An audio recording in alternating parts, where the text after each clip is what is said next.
Welcome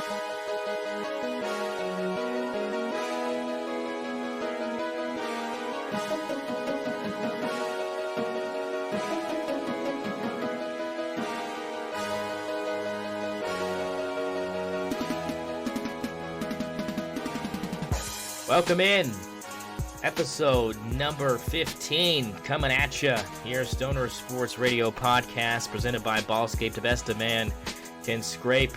The topics today, we'll go over Week 14, go over the conference championship games, and we'll preview Army and Navy. We'll give you our thoughts on the Military Bowl coming up this weekend, and then we'll give you our final Heisman picks. The finalists have been released. We'll talk about that, and we'll get everyone's opinions around the Heisman coming up, and then we'll visit the S0ner Sportsbook, where neither of us had a good weekend, and then we will go through our transfer portal big board. Who are the names that you need to have on your team, and where would we like to see them going? We'll give you some of our thoughts on that, and then bowl season is upon us. Happy holidays to everybody, as bowl season is finally here. It kicks off December 16th. That is Friday or Saturday of next week. We'll go over some of the matchups we would have liked to have seen where we kind of think that we would like teams to have landed that didn't land there, and how many people are sitting out and who's sitting out. We'll kind of go through that, and we'll give you an NBA standings update, NFL standings update, and our locks of the week, where I once again went 0-3. I'll explain myself, and Cole will cook me thoroughly. Welcome in, Mr. Murphy. How are we doing today? Feeling good, man. Feeling good. So, how are you doing over there? I'm doing swell. Doing swell. So let's get into it. Conference championship games last weekend. It started Friday with Utah and USC, and the Utes ran away with it late, beating USC by 23, 47-24. Kind of give us your breakdown of kind of what went wrong for USC and just how big a blow this was in concern to their playoff chances being absolutely demolished. So Utah handled this exactly how they were supposed to. They got Williams. They were hitting him. They were hitting him hard, and that showed when he was limping. I know he didn't get injured by a Utah player. He pulled his hamstring on a run, but I mean that's exactly what Utah needed to happen to be able to win that football game. They had to find a way to take Williams out of the picture. They did a great job. The defense stepped up. And then most importantly, the offense ran away with it. Just like you were saying earlier, the offense took care of business. And it was a little closer than we like to see at first. But, I mean, with the fourth quarter football, that's when the big teams step up, and Utah obviously ran away with it. But, I mean, like I was saying earlier, the defense stepped up and made the plays and got Williams. They tweaked him just a little bit, like how I was saying last week, what they needed to do. They did that, and they're the winners. They won the Pac-12. So congrats to the Utes. Good season. Back-to-back, right? Yeah, back-to-back. Congrats. So that's my takeaway for that one. Yeah, it was definitely a game where that injury on that 58-yard run really kind of set the tone for the rest of that game. The offensive line for USC just getting bullied by the defensive line, and a couple turnovers in the end, and just not enough gas in the tank. And Utah gets the job done and essentially bounced USC out of the college football playoff. So that happened Friday. Buffalo won the MAC, and UTSA won the American Conference or Conference My USA. Sorry, throwing this in here. Keon Williams, last second, was probably 15 seconds winding down on the clock. He did about a 15-yard out route and caught it and put them up those couple points for Buffalo to win. So shout out to my boy Keon. Congrats to Buffalo. Good job, guys. Yeah, good bowl game for them. And then Saturday, we got started early with the 11 o'clock kick between LSU and Georgia. So I picked LSU to cover the 17.5 because I really felt like their schedule and the way they had maneuvered it kind of warranted that kind of respect. And it seemed like that was going to hold true as Georgia did go up a couple touchdowns, but Georgia tacks on a late field goal and pushes their lead to 20, 50-30 over the Tigers. What was your takeaway from the SEC championship game? Garrett Nussmeier outperformed Stetson Bennett, throwing for 294 yards.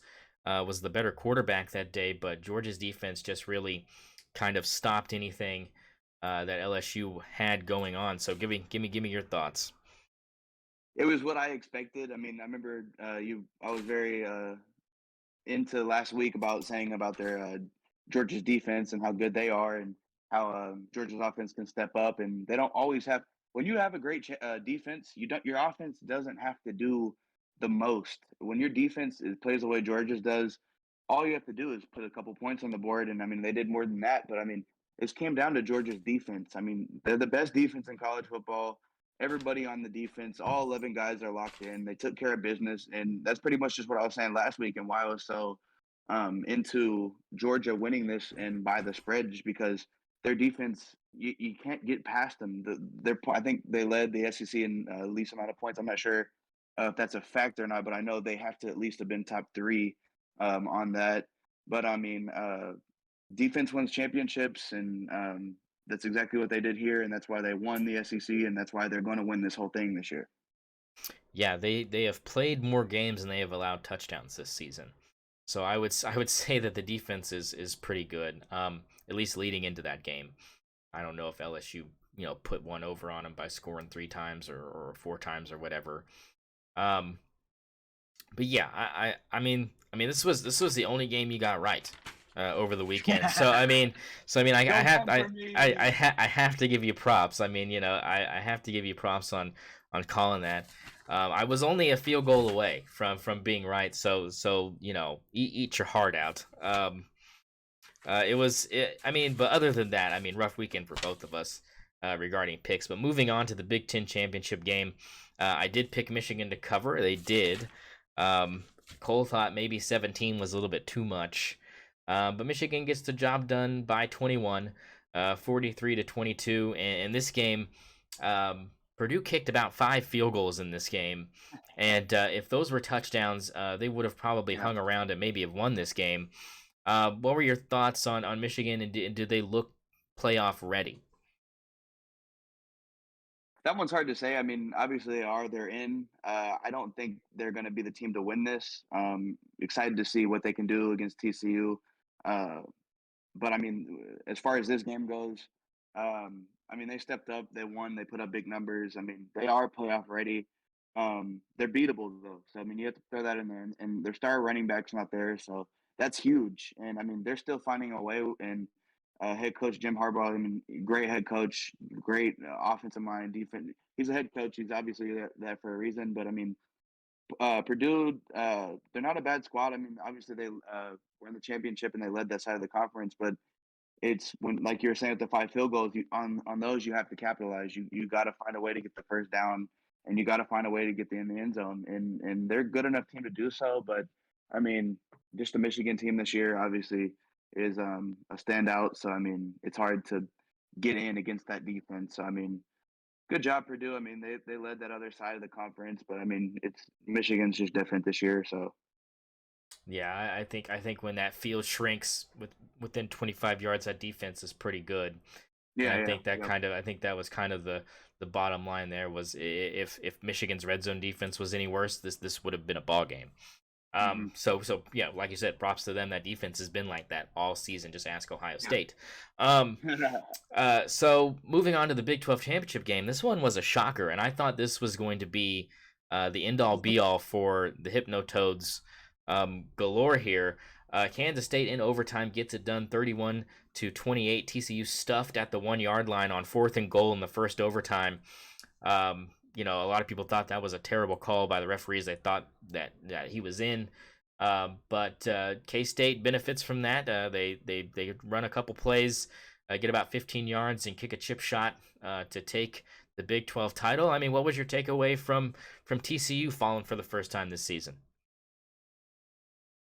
You had cut out there, but I just one word to say. I'm disappointed. I'm It hurts. I mean, I'm not a TCU fan, but of course, anybody coming with this good of a season in the Big 12, I'm gonna pull for you. I'm gonna root for you, and I respect their team. Even of course with that defensive cheap shot on OU and how that game went. But I mean, you got to respect the season they had. Great season in the Big 12, and they obviously are they're not the champions, but if we look at it, they're going to the playoffs. They are the best team in the Big 12. Obviously, didn't show that day, but I mean, when you're on the 1 yard line, you got to get in the end zone. When you have that high power of an offense, you got to find a way to get in. They've been finding a way all year long, and it hurts. Like I feel like I'm on the team damn near, so it's just that one hurts. Tough loss. I mean, the committee obviously respected them enough to obviously get in and at that 3 slot. So I mean, uh, I just think it's hard to say because I mean they're both great teams. Obviously, Kansas State's in the top 10 as well. So congrats to them. I mean, they are Big 12 championships. They had a great year as well. They've been very competitive and given a lot of teams trouble. And they played a good game. They showed up. They stepped up. The defense stepped up, and the offense find a way to win at the end. They shouldn't have won that game, but I mean, you gotta love that matchup, and just a very disappointing way to end the regular season for TCU. But I mean, hey, they still have a chance to win the whole championship. So I mean, I think if you're TCU here, just pick your heads up and find a way to break down Michigan's film because they're very beatable. They're very beatable. They almost lost to Illinois. They've had a couple slips, other slip ups in the season. So I mean, if you're TCU here, just come in and find a way to win. I mean, it's not over. I mean, you didn't win the Big 12, but I'd rather win the whole thing and then have lose a Big 12. I'd rather have that CPF ring, shirt, and trophy and be like, okay, well, we didn't win the Big 12, but we won the whole thing. So it's like that's a bigger accomplishment to me than the Big 12 championship. But I mean, the Big 12 championship is obviously still respectable. So wish we would have won that. I've been pulling them for all year. I'm disappointed, but good jobs to both teams, and obviously they're still going to be in the playoffs. So hats off to the Horned Frogs, and hopefully they can find a way to get it done against Michigan. Yeah, I mean, not even trying a quarterback sneak on the 1 yard line is rough. It's tough. Yeah, It's I mean, tough. it's rough. I understand from a coach's perspective, you don't want Max Duggan to get hurt. You'd like him to stay healthy, but I mean, I feel like he could have picked up that 1 yard and kind of bolstered himself for the Heisman Trophy a little bit more if Sonny Dykes would have let him do that. But hey, I've been saying it all Either year. that, I'm sorry, I have to throw this in here. I'm a defensive heart, and I've always played defense, but over the years, my offensive just IQ has gotten better. And when you're on the 1 yard line and your team's going for the win, you have to play. It's a chess, not checkers. Like you have to realize the defense is blitzing. They're coming full speed. So that's when you run that boot play action. You fake the handoff and Duggan takes it around. You're not really going for the sneak there, and that's a good idea what you're saying for the sneak, but that's what's expected. The run's expected, and the QB sneak's expected. So that's when you pull out a boot and you loop around. And if the run's not there, you send a tight end, and then you send 2 drags over. So you have 4 opportunities to score there. And if I'm the offensive coordinator there, I'm running a play action boot, and I'm looping around. And then either Duggan's going to find a way to get in the end zone, either you're going to dump it off to the tight end or one of the receivers, and you're going to score there. So I don't like the play call. I watched it over and over. I think they got in, but it's just it's disappointing. It's disappointing. It's very disappointing. Yeah, I mean, but like I said, you had multiple plays from inside the 5. At least try it once, and you can have your halfback push you now. Sure, I just feel sure, like if you sure. have a tight end behind you or another offensive lineman behind you at that fullback position, just have the big boy push you in, brother. Yeah. I get what you're saying. Like, yeah, they're gonna send the house. That's kind of expected, but you're TCU. You're supposed to be able to get a yard. They've been doing it all year. They've Yeah, been doing it so all year. yeah, so it's just rough. That's a rough way to lose. But like you said, CFP respected them enough to keep them in. I was shocked because I thought that was going to be it because of kind Honestly, of how long it took them to even put them in the conversation realistically. So I thought that some bullshittery was going to happen, but it didn't. And you have what you have, which is a Kansas State team going to play Alabama now as the Big 12 champion, and you have TCU having to pick themselves up by their bootstraps and go play a Michigan team whose defense is maybe a little better than Kansas State's on any given day. yeah, So I mean, it just depends on which Michigan team you kind of get. Are you going to get the Illinois Michigan team, or are you going to get the Ohio State Michigan team? That's kind of yet to be seen. Let's move on to the ACC, where Clemson just beat UNC like a drum, 39-10. I didn't see this coming. You didn't see this coming. We both I thought think I that. Uh, Did I pick UNC? yeah, you did. You thought Clemson was going to win, but you didn't think it was going to be by more than 7.5. Oh, okay, So you okay. picked Clemson, but you picked UNC to cover, and To that's kind cover, of where, gotcha. yeah, Ah, and it was not even close. yeah. Yeah, I thought Clemson was probably going to lose this game because of the way North Carolina had been playing. The last 3 out of their 4 games have been kind of mid, but I felt like they were kind of getting bored, and I kind of thought they were kind of hoping for this matchup, and boy was I wrong.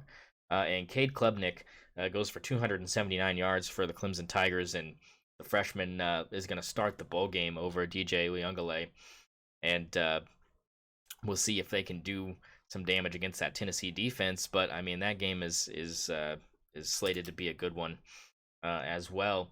What were your takeaways from Clemson just destroying North Carolina? I just didn't see this coming, to be honest. Surprising, just like you were saying, did not see this coming at all. I mean, if anything, I thought this was going to be a very close game. UNC very respectable coming from their side, so they've had a good year. Drake May and everybody on their side of the ball is playing well. So I mean, just Clemson doing the damage they did that game, didn't see it coming. That's why I figured Clemson was going to win because they are just a better team. But I mean, come ACC championship time and just anytime playoff football, they usually find a way. With the head coach, Dabo always finds a way. He's a great head coach. But I mean, yeah, just to beat the Tar Heels by that much, that's impressive. And I think should have. I mean, I'm not sure. We're obviously going to go over their bowl game, but I definitely want to see Clemson up against somebody good because I mean that's a respectable win, and they obviously won uh, the ACC. So I mean, it's just I hope that's a good bowl game. Who they? Do you know? We're getting into it. So They're gonna play Tennessee. Oh, okay. That should be good actually, but that should be good. Okay, that should be good. That should be good. That should be good. Yeah, two backup quarterbacks going at it. The Yeah, offenses might not yeah. be pretty, but I I like it. mean, it'll I be a like it. close game. I like that. It's gonna be hard for me to pick that one, honestly. It's gonna be rough. But yeah, that I mean, I kind of agree. That's kind of the takeaway is Clemson got it done. It's just it was a rough offensive day for North Carolina. That defense showed up for Clemson, and that's just kind of what happens. Moving on to Tulane and UCF, the Green Wave get it done 45-28, and they slot themselves with a date with the USC Trojans. That game will probably be more. We'll get into that in a minute. Toledo beats Ohio, and Troy beats Coastal Carolina, and Fresno State wins the Mountain West over Boise State. So that's kind of how last week ended up with the conference championship games. Yeah, some snoozers in there as well. So let's just the Mountain West. just the Mountain West.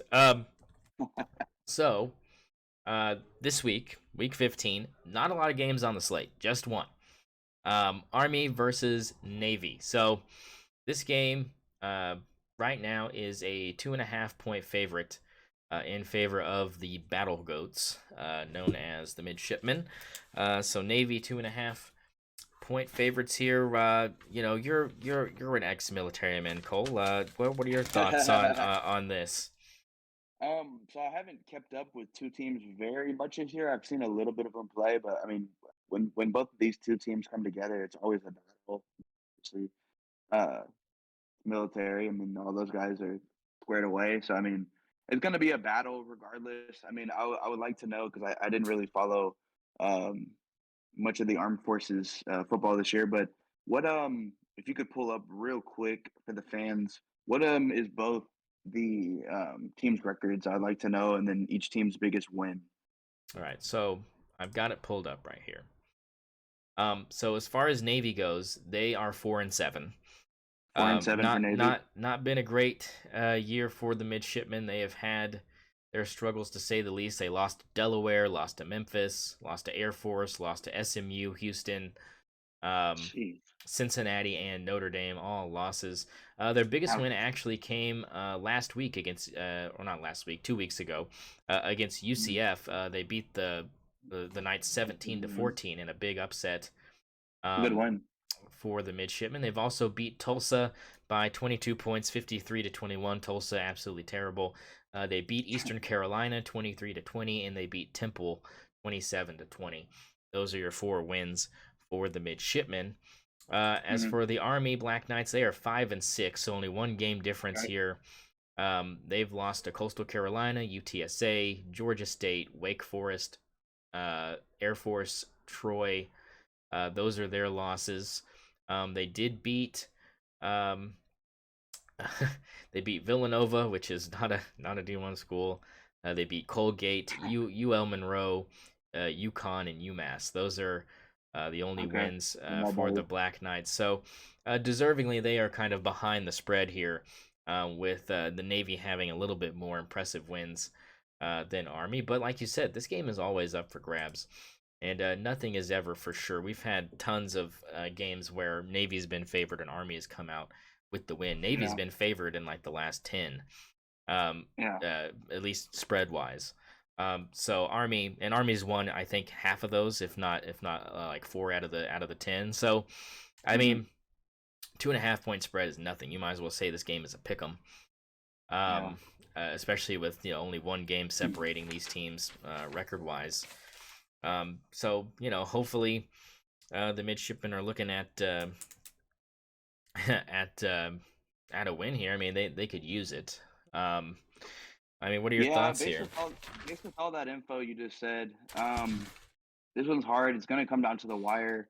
But give me the midshipmen. I think that is a very impressive win, beating UCF. They're a solid little program. They're not the best, but I think with that momentum, even from 2 weeks ago, uh, regardless, it's going to be close. But give me the midshipmen to cover here. And I love their uniforms way more. I just give me the midshipmen. Yeah, I'm with you on that. I think the Battle Goats have this one locked in. Um, it's going to be a good one. But Yeah. I think that this is kind of. I mean, if this is a Jersey battle, Army's already lost. Um, but we'll see if looking good, play good is the motto there. But that's the only game we got on the board um, for this weekend. So let's take a look at the S0ner Sportsbook from this last weekend. Both of us with a losing record. I went 2-3. The only 2 I got right were Utah and Michigan. Mhm. And you got the Georgia game right. Um, Don't come for so me. so Don't come. what? I'll explain So myself. yeah, I'll so explain one myself. so 1-4 overall on the season. Mr. Murphy is now 35-34, and I am now 42-27. So still winning seasons for both of us as we head into the bowl week. Um, I end up with $310 in the bank. Cole with $140 in the bank. So um, without the $100 help, you're looking at 40 for him and 210 for me. So still a winner. Nobody went under, um, except for maybe the first week that we did it, episode 1. I believe I had to have help the next week, considering how bad it went. But yeah, so go ahead, explain yourself. The floor is yours, sir. So look, here's what happened. Um, I didn't think to start off with the first game with USC Utah. I didn't think anything bad was gonna happen to Williams. I thought he was gonna have his Heisman moment and just dominate. And he tweaked his hamstring on a 70-yard run. I mean, that's what happened. And as soon as that happened, I figured, and I saw him limping. I was like, "Yep, Utah's got this." And even though they were down by just a little bit more, and USC still had a little bit of an advantage, I was like watching the game with my dad, and I was like, Utah's got this. I mean, you see Williams, they were hitting Williams all in the right places. It was in the whistle. They were sticking them. They were taking them to the ground, and they were making them feel it. And that's not what I expected Utah to do, but that's what they did, and that's why they got the win there. So I mean, I really thought we were looking at what the final score was. I thought it was going to be USC winning and Utah with that score that USC had. But I mean, when you can find a way to slow down Williams, you can do stuff like that. So I mean, that's what happened there. So don't come for me on that one. That hats off to Utah. It's a great win. And then what was the second game on that for the pick? I had was that the one I got right? The No, second game? yeah, Georgia and LSU. Yeah, you got Okay. Georgia over LSU. No explanation there. You I covered that one. I figured, but I mean, the third game was North Carolina, TCU North and North Carolina, Carolina. and Clemson. You So yeah, pick. just like what I was saying earlier. I mean, that's very tough. Um, when USC had the year they had with their offense and then show up to the biggest game of the year and can't find a way. Clemson's not that good. We both know that. They're not that good. UNC could have easily kept this a lot closer, and that's what I was expecting. I was expecting their offense to show up. I mean, I figured big time game like that they would. So I mean, that's why they had my pick there, and that's why I had the cover. UNC with the cover there with Clemson winning, but I mean I had UNC covering the spread there for that. So I mean that's where my head was at, and that's why I picked that. And then that fourth game was at the TCU Kansas State. Yeah, and we both picked TCU to win that game, and that didn't happen. It's just hard. It's hard. Like I said, one word, disappointed. I kind of got into all that earlier, and I don't really have to explain anything else. It's just disappointing. I mean, when you're the best offense in damn near college football, behind, I mean, when you're the top five offense in college football and can't find a way to get it in from a 1 yard line, when some people said you did, but the refs say you didn't, it should have never been that close. It should have never been that close. They should have won by 2 touchdowns here, and that's why I had them covering that spread and TCU covering that. They with how their offense has played, and even though they did struggle within the first 3 quarters all year long, they always find a way to fucking win the game. They always find a way. So the fact that they're that close and can't get it done, it's just disappointing, heartbreaking, and it's disappointing. Yeah, and the last one was Michigan and Purdue. You just barely missed that one. It's just If hard yeah, when Purdue, like you were saying with the stats, and that's specifically why I did it. Their head coach is it 3-0 against the top three teams. hmm That's hard to kick five field goals and not get the ball in the end zone when you have that many opportunities. But like we were saying earlier, with Michigan's defense, their red zone defense is great. So I mean, uh, I was expecting Purdue to score in those times they kick the field yeah. goals, and If if they that's even why I had them. if they score one time, you're right. If they had if one of those Yeah. field goals had been a touchdown, you would have been right. Yeah, so I mean that's why my head was there. So I mean, I just feel like with my record is still winning and it's still like a good solid record, but I mean I should have had way more right. It just got hard. Come down to the last couple weeks, just with teams expecting what they should be doing and don't do it. That's why my picks. That's why I'm kind of sitting at that 500, looking like I'm looking like OU right now, just very mid this season with my picks. But I mean, it's just hard when teams don't do what they're supposed to do, and that's my explanation for the week. I'm sorry, okay? I'm sorry. Nothing wrong with that at all. So I did send you a link on Twitter, and that is the link to the college bowl mania pick'em, and it is against the spread. So we'll definitely keep you guys updated with how our picks are going as far as these bowl games when they get started next Friday, with a couple of them going down. Let's go ahead and hit up our Heisman picks. So the finalists have been revealed. Mm. It is Stetson Bennett, C.J. Stroud, Caleb Williams, and Max Duggan. So go ahead and give us 4 through 1, just kind of who you think is going to get the most votes, starting with number 4. Who comes in last? I like with the committee and everybody. I like the guys they got in there to start off, coming in last, and they're just bringing this guy because I mean he's been around for 6 years. He's not going to be playing very much football after this, and he's a good quarterback. And don't get me wrong, he's great. I mean he's on the best team in the nation, and he's solid. But I mean they are ranked one for a reason, and he always finds a way. But he's just a good college quarterback, and they're just giving him his moment because he's done so well. So give me Stinson at 4. He's going to get votes. He's going to get Doug Flutie. He's going to get a bunch of the older white guys that are walking around in wheelchairs. So I mean, Sorry, I'm not throwing any shots. If you have a Heisman, you're obviously better than I ever it was close to getting. So I'm not disrespecting you there, but he's gonna get the wheelchair votes. He's gonna get the guys that are hooked up to the ventilator. So give me Stetson Bennett 4.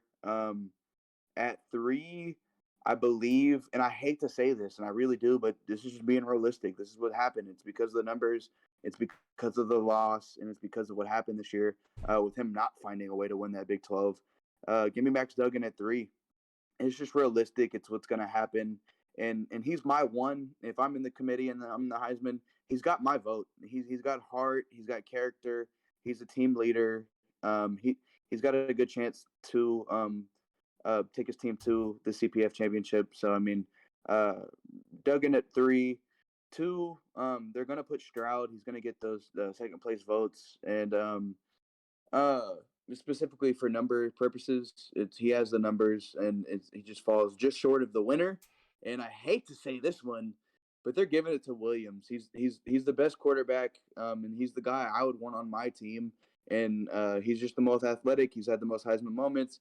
He's got 1,000 more yards than number 2. Like in his touchdowns are the same, and he has less picks. So it's just like the best with how they do this thing in the Heisman. They're gonna give it to the guy with the best numbers. They've been doing it for at least the past 5 years, so they're gonna give it. And it's why Lincoln Riley takes all these guys in. It's why all Lincoln Riley's offensive mindset. He's gonna find a way to get these guys the best numbers, and at the end of the year to be holding that Heisman Memorial Trophy in their hands and be giving a speech. And shout out to Lincoln. He's had too many quarterbacks to get it done, and he always finds a way to get his guy the trophy. So Williams is going to win this thing, and I hate to say that he's a softie. He's a crybaby.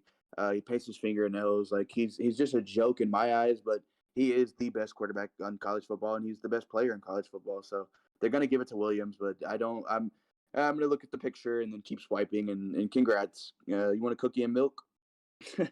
Yeah, I mean, it's hard for me to not agree with you on most of those, but I am gonna make one change that you might not like. Okay. And I am going to, courage of my convictions, keep Stroud at my number 1 spot, even though I don't think he's gonna win it. But I picked him at the beginning of the year, Okay. so I'm just gonna keep him there just because he's still in the hunt. If you look at our last week lists, we both had Williams at 1. I had Stroud at 2. I had Duggan at 3, Bryce Young at 4, Blake Corum at 5, and Spencer Rattler at number 6. Of course, Rattler didn't make it in. Corum, obviously, with the injury, didn't make it as well. Yeah. So at my number 4 spot, I'm going to put Max Duggan, and simply because I think that they're going to give Stetson Bennett a little more props than Duggan, just due to the fact that Duggan lost that championship game, and I don't think the numbers are exactly as fluid as you would think. So I'm going to go ahead and kind of give you kind of a breakdown here of these players in particularly. Let's start out with Max Duggan.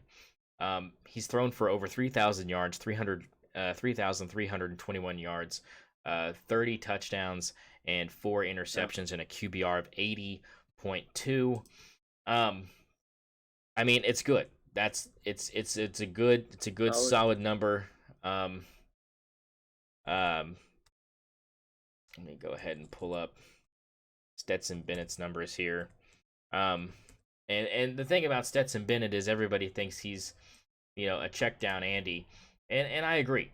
I think he is a check down Andy. And got all these pulled up real quick. CJ. And all right, so here is everybody's. Stetson Bennett has thrown for 100 more yards than Max Duggan, but only half the touchdowns. So 3,425 yards, but only 20 touchdowns, opposed to Max Duggan's 30. And he's thrown 2 more interceptions, but his QBR is 6 points better, 86.3. Just more efficient passing. But that's all those checkdowns, right? So if you go by the QBR, Bennett's just a little better.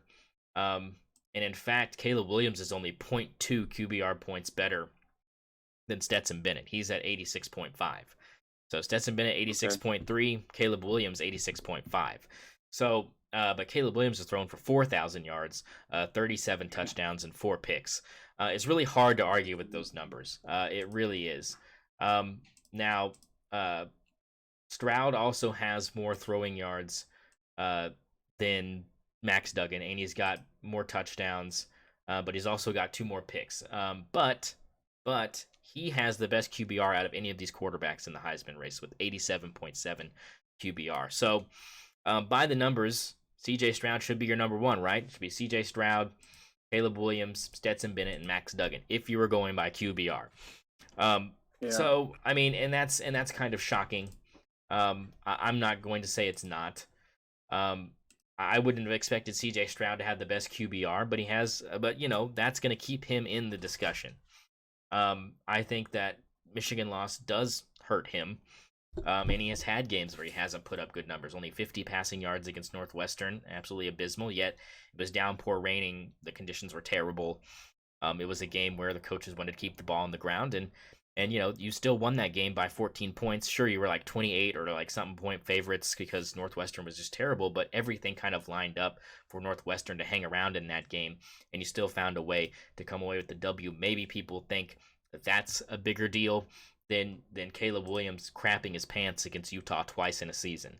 And it would be a shock, right? If Williams doesn't win it, people will be shocked, right? He's the electric guy. He's the Johnny Manziel guy. He's the guy that watching visually with your eyes, you go, damn, like he's really making some plays. CJ doesn't do that to you. He's not as quick as Williams. He's still mobile, but he doesn't have that elusiveness or that quickness that Williams has. Fair enough. I think that it doesn't look very good on your TV screen. But the numbers aren't going to lie. He's the most efficient. He's the guy that's got, the right stats to be able to pull this off. But 37-4 is ridiculous. 37 touchdowns, only 4 picks. And 4,000 yards. It's just, the thing is the thing. It's like creative play. That's like, the creative player, and you run them through like the dynasty or campus legend. That's like campus legend numbers. Like it's just like. It's obviously realistic. It happened, but like that's like numbers you put up on a video game. Like it's crazy. Yeah, but the thing is funny is that CJ has thrown for the same amount of touchdowns as Caleb Williams. They both have thrown 37, but CJ Stroud has thrown 6 interceptions and Caleb Williams only 4. But I think it's just the way that his completion percentage this year is 66.2%. Caleb Williams' completion percentage is 66.1%.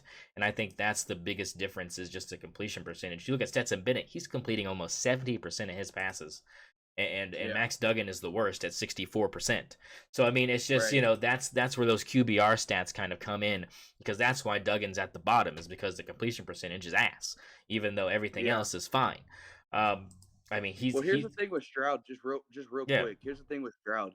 When you can't find a way to beat your rival in Michigan, and you have, if not the best, I think the best offense in college football, and a good solid defense, and you guys can't find a way, and it's had an impressive season all year long, and you have Marvin Harrison Jr., and you have Fleming, and you have Jackson Smith and Jigma, and you have a good 2 solid running backs, and you guys can't find a way to beat Michigan.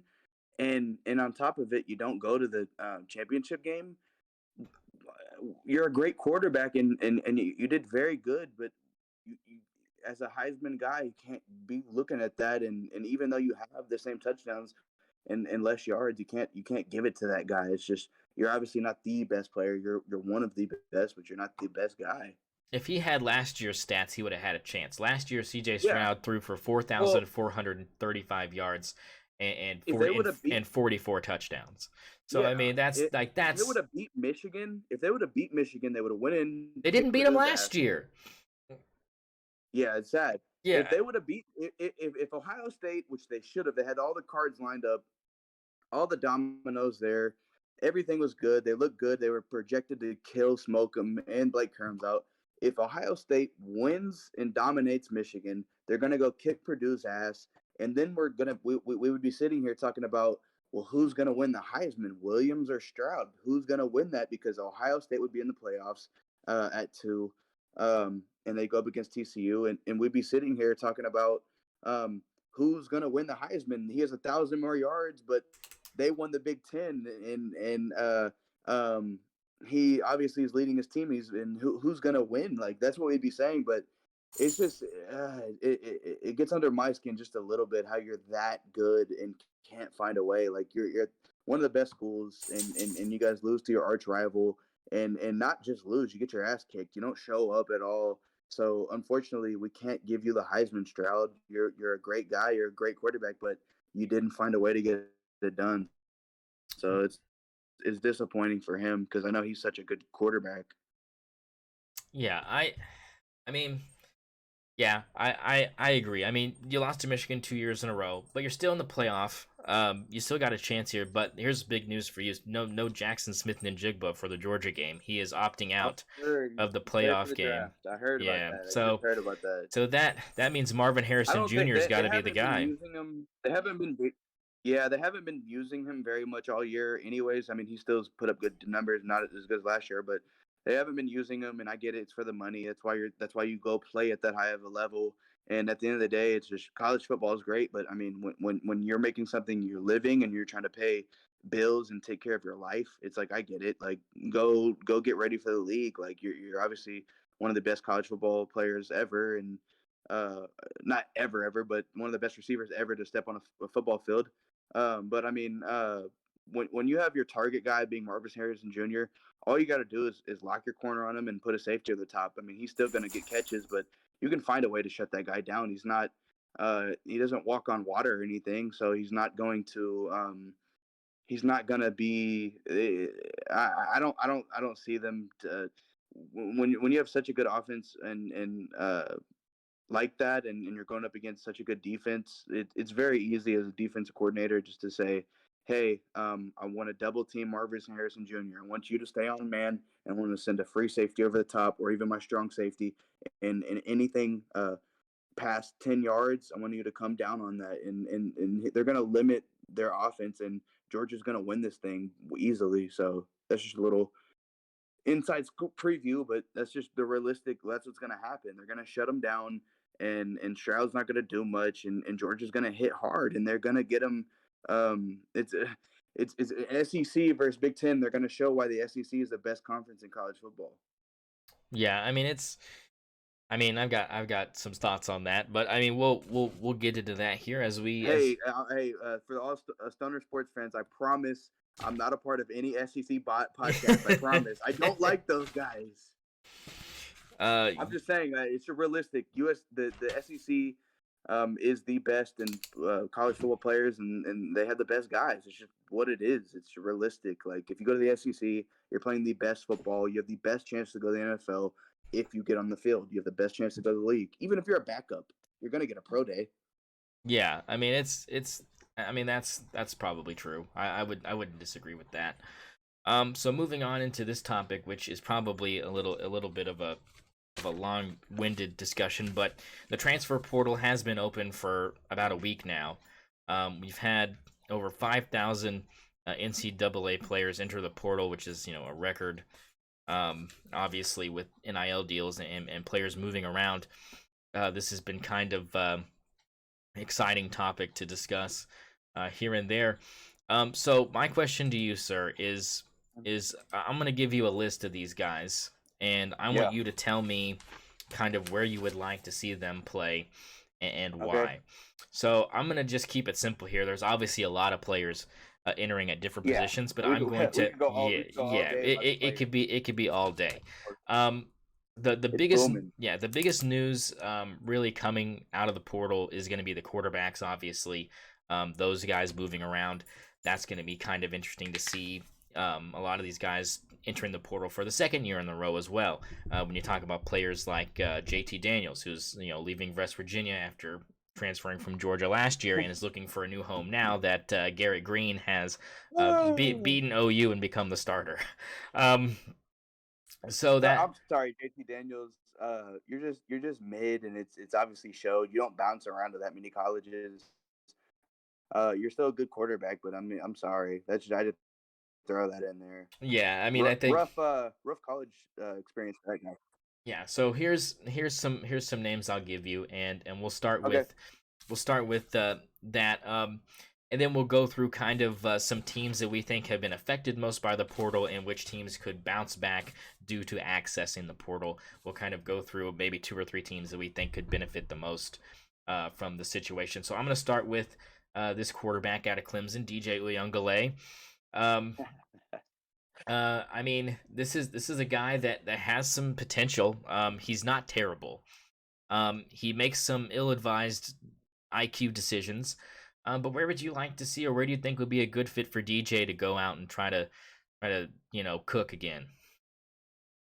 This guy is, I mean, I like you're saying, and he's not horrible, but let's just be realistic. This guy's not good. I mean, if you're a good quarterback, Dabo's not letting you go.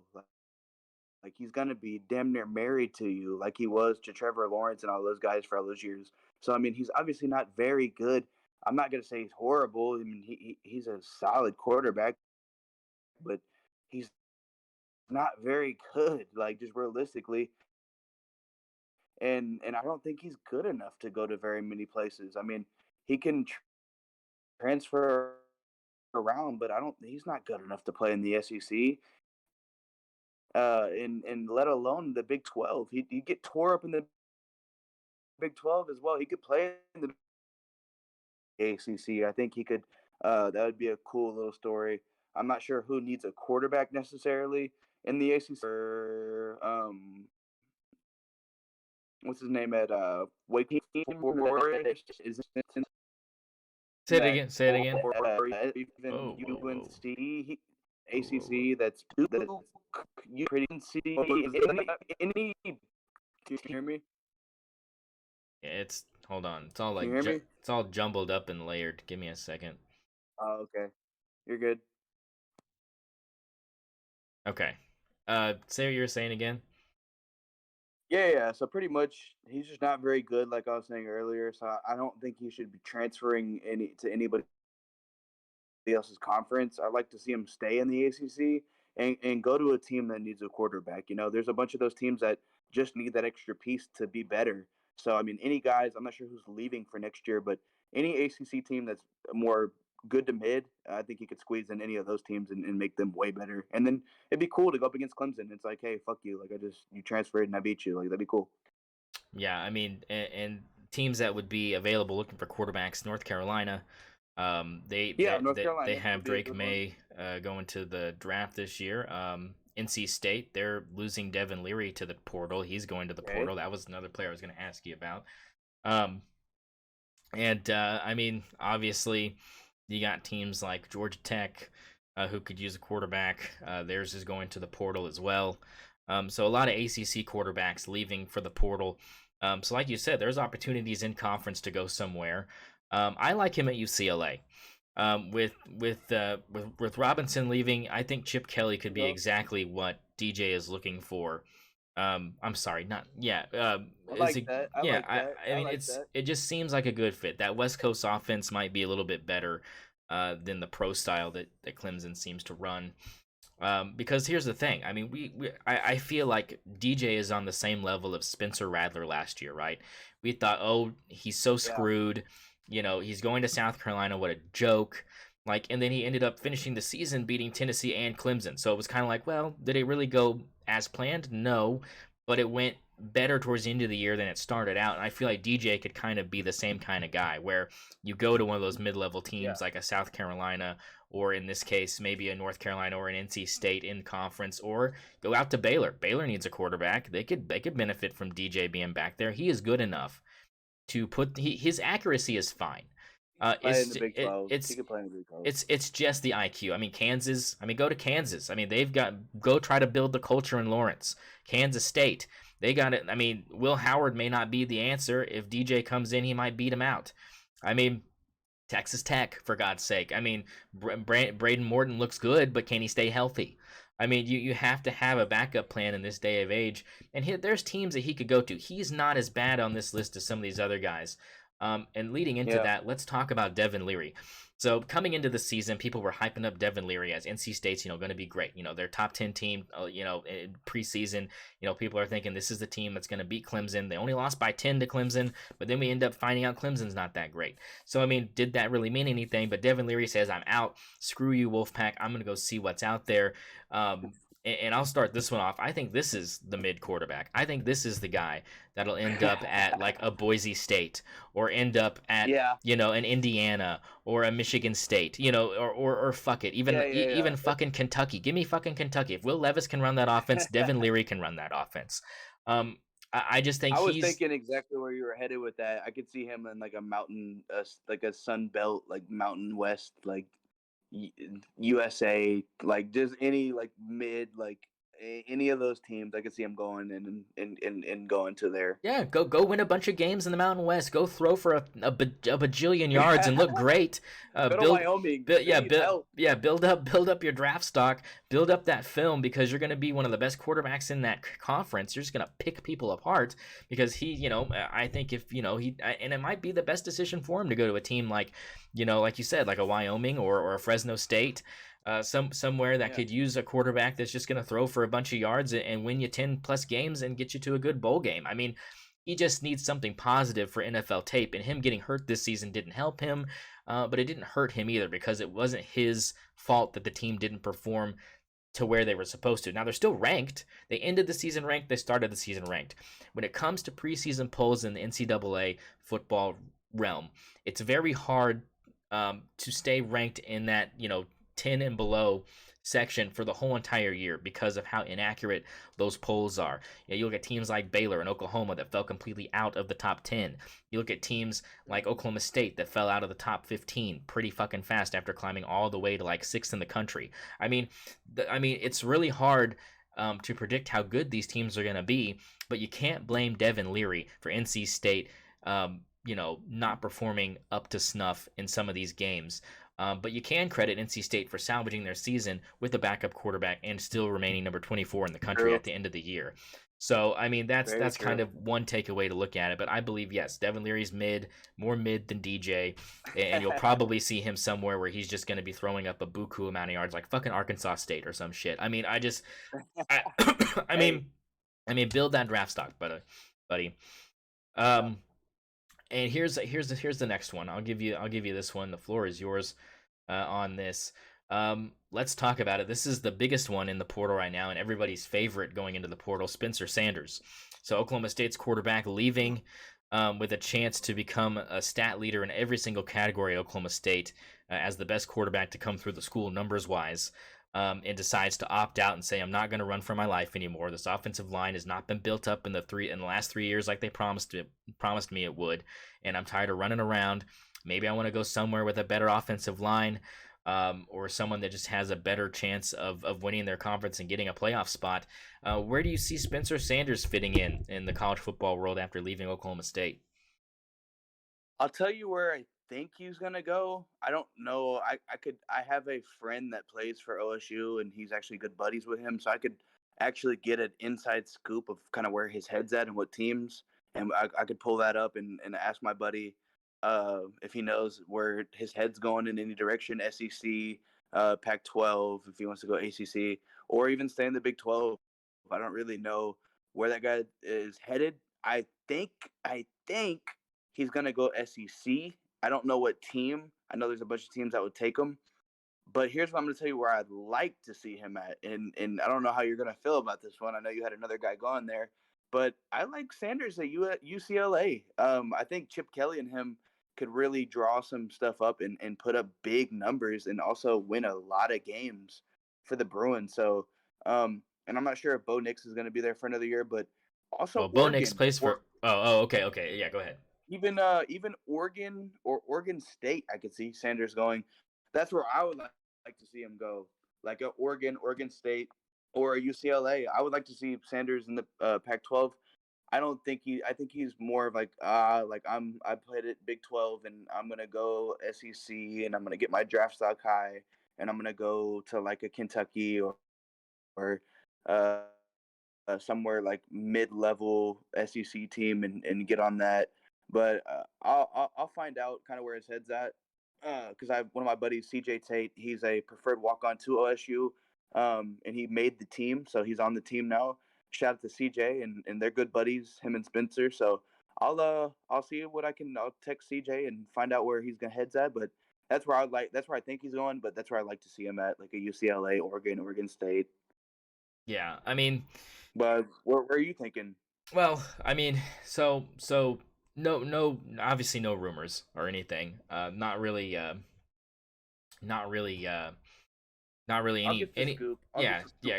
Cole's gonna have to get the scoop because there's, I mean, according to anything right now regarding any of these players, there really hasn't been anything. This is all just guesses. I kind of, I mean, breaking news to you, Bo Nix is coming back. He's coming back for his COVID year, and he will stay at Oregon.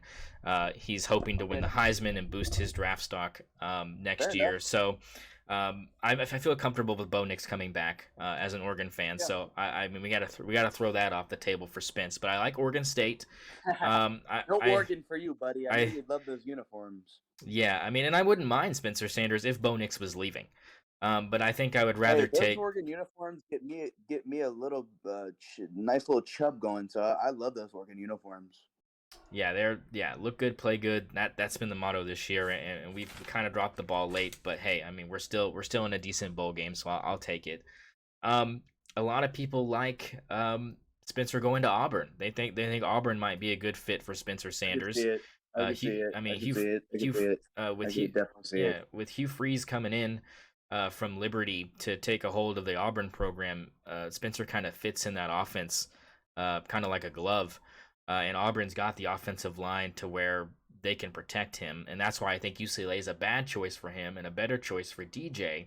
Because DJ, even though he's not probably as fast as Spencer Sanders, he's very good at getting the ball out quick. And UCLA's offensive line is just as bad as OSU's offensive line. So I don't think Spencer wants to run for his life anymore. I wouldn't mind him going to UCLA because I think that he would be running the kind of same offense that he was running at Oklahoma State to an extent. Maybe less running the ball, but I mean, you would definitely have him putting up buku numbers and still running for his life. But I think he wants to try to stay healthy, and I think that a good offensive line is kind of the main draw for Spencer Sanders. So a team like Wisconsin might be on the table. They're a quarterback away from being competitive in the Big Ten. Wouldn't you like to take down Michigan or Ohio State, as a Wisconsin fan, and have Spencer Sanders back there with a good running game and a good defense? Where he's still allowed to make those mistakes that he's going to make occasionally, and have a defense that's able to back him up in big games. He's been proven to be able to withstand some of those early losses and start and is able to come back from 10+ points. We've seen him do it. I mean, that'd be big. Yeah, I think that would be a big thing, but a lot of people like Devin Leary to Wisconsin. They think that NC State guy might be a Wisconsin guy, but I mean, I think I might not have a problem with that because Wisconsin stinks at quarterback, and he would stink there too. So I don't think that there would be really much change in Wisconsin's play if Leary went there instead of Sanders. I like Sanders a lot better going there because that opens up Wisconsin's passing game, opposed to having Devin Leary there, which might just be as good as having Graham Mertz, who is also leaving. Yeah. And that kind of puts me in these last two guys. So Graham Mertz is the first guy. So Wisconsin's quarterback is transferring. He hasn't been the answer there the last couple of years anyways. I don't really see him going anywhere special. Yeah, exactly. Again, you're looking at a guy that maybe Baylor's interested in because he'd be able to run that offense effectively. I can see him coming to the Big 12. I mean, Kansas State again. I mean, these are you look at teams that don't ask a lot from their quarterbacks, and that's kind of where Graham Mertz is going to have to go, because I just don't think that he's, if you can't hack it in the Big 10, you're not going to hack it in the Big 12 unless you want to be a bottom dweller. If he goes to Iowa State or something, like, good luck. I mean, that's not going to be pretty. I mean, if he goes to a team like Vanderbilt or something like that, that could be in the cards. But I think you're looking at another guy. I think him and Devin Leary both would benefit a lot more from going to teams in Group of 5 conferences instead of Power 5. I think you're looking at guys that would be a lot better going to like SMU or Tulsa. I mean, obviously Tulsa had 3 quarterbacks going to the portal, but one of them retracted because he realized he would be the starter. So he said, "Fine, I'll come back instead, and I'll withdraw my name from the portal." So Tulsa maybe not an option realistically, but a team like that. What are your thoughts on Graham Mertz and how he's been?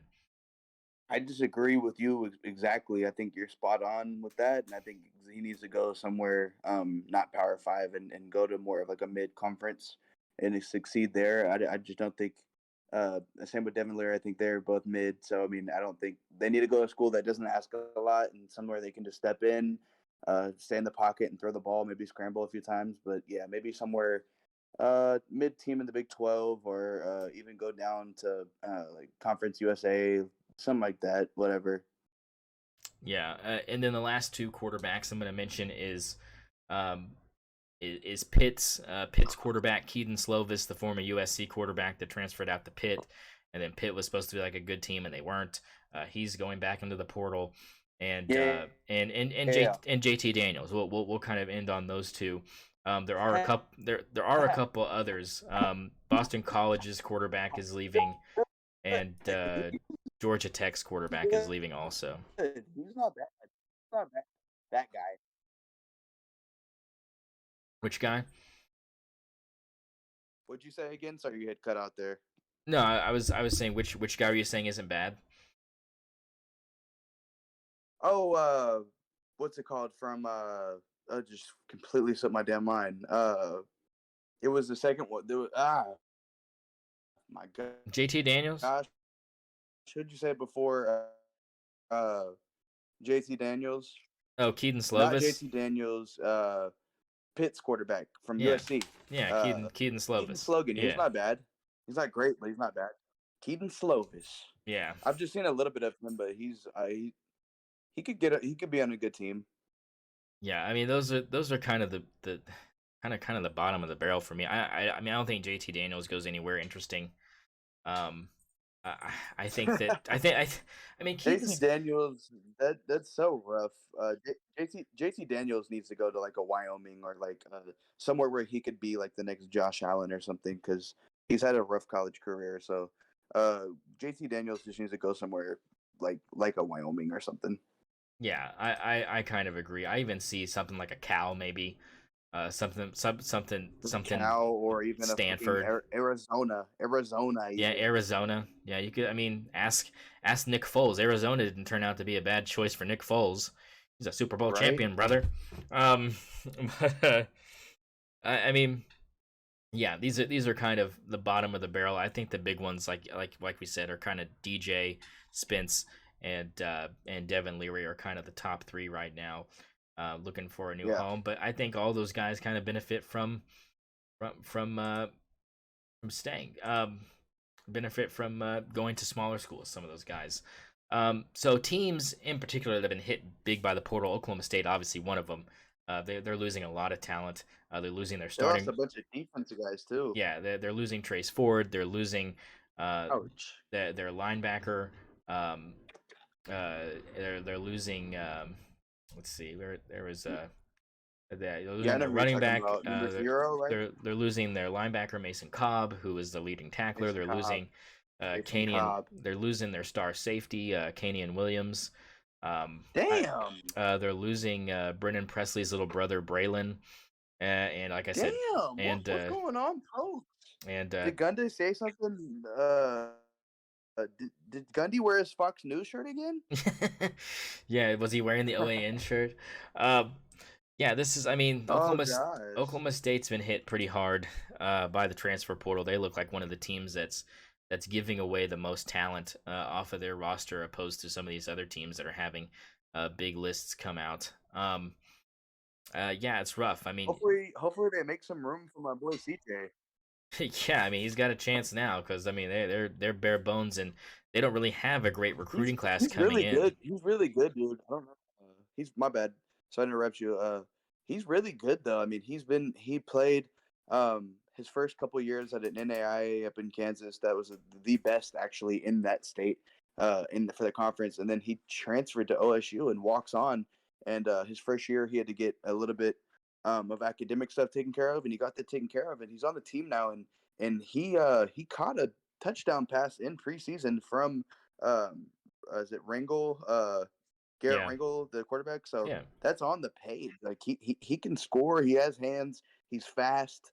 He's very, very underlooked, and he's definitely a great target. He can definitely light up the board for the Cowboys. So I really hope this just clears up room for him. I hope this is just a coming out party for him, and I hope he stays the course and gets on that team because he definitely deserves to. So I hope so. Hopefully he can do that. Yeah, this is definitely a big blow for the Pokes. They've got the 69th best recruiting class coming in, so they don't have a lot of guys. There's no 4-stars or 5-stars in the recruiting class, so that's not great. Mike Gundy Well, here's the thing. has Nobody wants to. Nobody coming from anywhere but Oklahoma wants to go to Stillwater, Oklahoma. That's just reality of it. yeah. I mean, and that's I mean, and you're not That's wrong. That's why they don't get 5-star, 4-star guys because they take an official visit to Oklahoma State and they go to Stillwater and they're like, how far is the city? Yeah. Oop. Yeah. Oop. Yeah. So that's They're like, unless you like white girls and cowboy boots, the Cowboys might not be the best place for you. Yeah, I think you're definitely spot on. I mean, Stillwater is a cool little town, but you're right, it's a little town. And it's not for 4 or 5-star guys that want to live it up in the city or are looking for huge NIL deals. You're not probably going to get that going to Stillwater, Oklahoma. But the thing is the reason that you still have 4 and 5-star guys going to Norman is also because of the pedigree of the program. I mean, Oklahoma State's been relevant for what, maybe 20 years. Like since 2000 to now, probably the best they've had football wise in the history of the school. Yeah. Opposed to OU, who's been a blue blood for 50 plus years. So like with OU, with losing guys like Theo Weiss and a couple of these other guys to the draft this year, they're not hurting as bad because they've got a decent recruiting class coming in, even with all those guys decommitting and committing somewhere else early on this year. Jackson Arnold. I mean, yeah, if Jackson Arnold comes in and he's the guy and backs up, if he's okay with backing up Dylan Gabriel next year, and learning from him, then they'll be in good hands. But the problem with that is when you have a guy like Jackson Arnold that is as impressive as he is a guy like him willing to sit out a year, or is he wanting to, if he comes to Norman and doesn't win the starting job, is he going to enter the transfer portal at the end of year number 1 and we never get to see him in a Sooners uniform? That is kind of the question right now with him specifically. But back to the overall point is Oklahoma State's going to suffer a little bit. This is not going to be one of those things where Mike Gundy's going to be able to turn it around next year. Like they may have the same record this year as they're going to have next year, and that might be being positive if they don't get some guys from the transfer portal. And I wouldn't mind seeing DJ in an Oklahoma State uniform. That might be a good fit for him. I wouldn't mind seeing somebody like Akeem Slovis coming down and being that pocket passer kind of guy. I mean, Devin Leary doesn't really do much for me. Graham Mertz doesn't really do much for me. Obviously, I would rather have the guy from Boston College than both of those guys. JT Daniels doesn't do it for me. I mean, and you're not going to want somebody that's not mobile because your offensive line is not going to get better. You don't have the recruits coming in to get better, and injuries hit you so hard this year offensive line wise that Spencer just was back there taking mortar shells, game after game, and you saw that wear and tear on his body. He's looking for something like a Wisconsin or an Auburn that has an offensive line. So you're going to need somebody that's okay with, hey, I'm going to be running for my life 90% of the time if I'm dropping back to pass.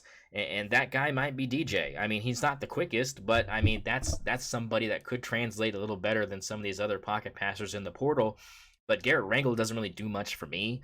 Gunnar Gundy doesn't do much for me. In this type of situation, so they're going to suffer big time. The other team they mentioned besides Oklahoma State, let's see if I can open this up, because that's the big one. It's a big story. That's the big one. Is them. I don't know if anybody else has been hit as hard as them, and it is kind of concerning. Especially when you have Mike Gundy saying, "Oh, I don't talk to players that are thinking about going into the portal because they've got their people they're talking to already." As far as the Big Ten is concerned, Maryland had 14 players go into the portal. Damn. None of them are the quarterbacks, so I guess that's decent.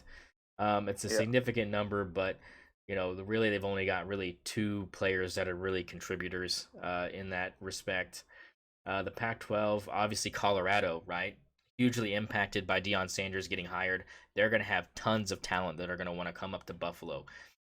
I think they already have a Alabama running back on the way. So that's not confirmed. So S0ner Sports, don't come for me if that doesn't happen. But I think he's talking with Deion, and I think we got some SEC talent coming to the Pac-12. So I like Colorado to definitely turn it around. I think they're definitely going to have a winning record. I don't know if they squeeze into that championship game, but they're definitely going to be better than 1-10 or whatever the fuck they were this year, 1-11. So Deion's definitely turning that program around, most definitely. Yeah, I mean, and Travis Hunter might be coming with him. The number Oh one yeah, prospect out of Jackson State might be coming with Deion.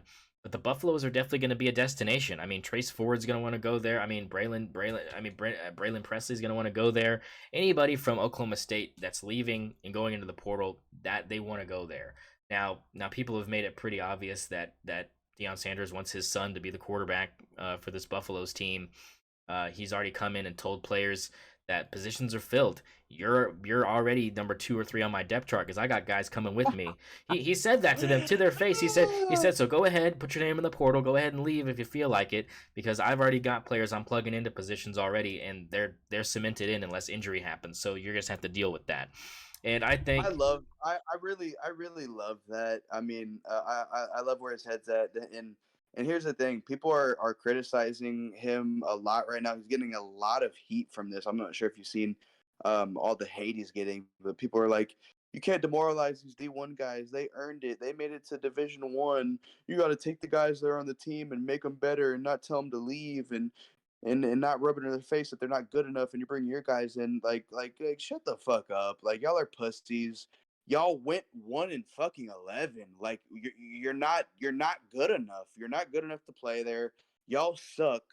You can't put that on a coach. yeah. If you look at their record, the football team sucks. You could have a bad coach and at least win more than one game. When you only win one game and it's in overtime by 3 points, your team sucks. Yep. Your players suck. You don't have good players. So, of course, I'm 100% on board with Deion. Fuck everybody on this team. If you want to stay, you're going to be 2-3 until you can prove otherwise. And I'm bringing all my guys in. I'm bringing my bags in, and they're Louis.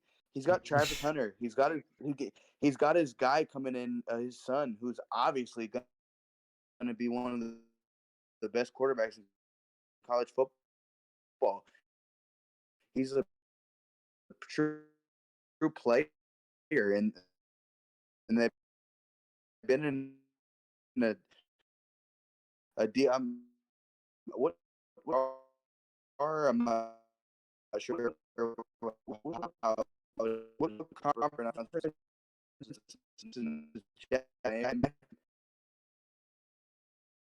Yeah, so I mean, yeah, you're looking at a Colorado team. He's trying to tell you that Deion Sanders' son is going to be the next coming of possibly a Heisman finalist next year if they get the right players in position.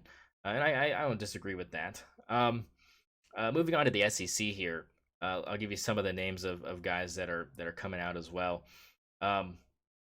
Arkansas's starter for the end of the season, Malik Hornsby, is on the move because KJ Jefferson got hurt, and he's saying he's coming back, so he's definitely the starter. Austin Stogner, who left OU to go join Spencer Rattler, he's on the move again. Stogner could benefit from going somewhere else. I know that there are teams that would. Stogner's leaving again? Yep. That kid just doesn't know where he wants to play football at. Alabama Stogner's playing Stogner's playing NCAA 14 in real life. Yeah, he's playing Road to Glory facts. But he's I mean, like, I want to play here 1 year. Ooh, I want to play there 1 year. Ooh, I like that team. Like, pick a team, buddy. Yeah, that's been kind of the biggest news. And then another team that could be a destination for a lot of high profile guys, UCLA, if not Colorado. So those are kind of the three teams: Oklahoma State being affected, Colorado being instantly affected, and UCLA. And Austin Stogner on the move again. But those are the transfer guys, and those are kind of where we see some of those quarterbacks going, or where we'd like to see them going. Let's go ahead and talk about bowl matchups here. We'll get into the bowl games here. Obviously, this kicks off on Friday. You have Miami of Ohio playing UAB and UTSA playing Troy.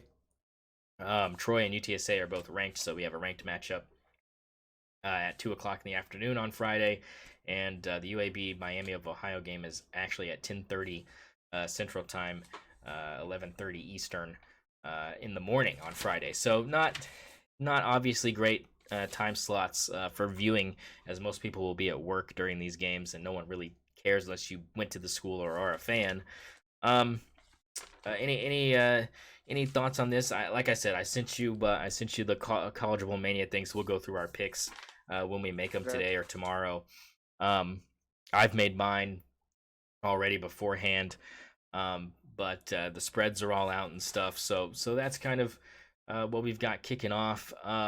Saturday. I'll definitely tap into that and get my locks in. What are the spreads this week on those games? So the spreads on as far as college football goes on these Friday games, for UTSA and Troy, the spread is pick'em. It's Troy -1.